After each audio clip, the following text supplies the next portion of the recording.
I gjithë stafi që punoi për Gherardo Bozion, kuptova që ky ishte një arkitekt I cili erdhi me porositë Mussolinit në Shqipëri, mas një audiencë që ai pati personalisht me Mussolinin, dhe natyrisht që këtu flitej për principet më të larta të urbanistikës, sepse po themi drita e rendit të ri duhet çante terrin e këtyre vendeve që për një periudhë shumë të gjatë kishin qenë në perëndorinë osmane dhe kishin qenë të shkëputura nga zhvillimet kulturore të Europës.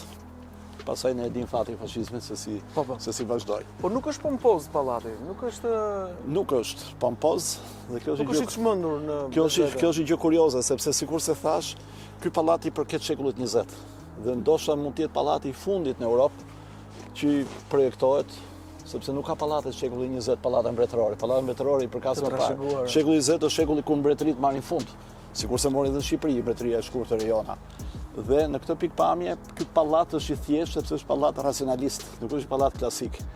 Dhe racionalizmi është antimonumental në thelb. Domethënë është kundër dekoreve, kundër simetrive, kundër hyrjeve madhështore etj. Po ta shikosh ky pallat është mjaft I thjeshtë dhe ndofta pikërisht për kësaj thjeshtësie I ka qëndruar dhe modave të ndryshme edhe që nuk të lodh.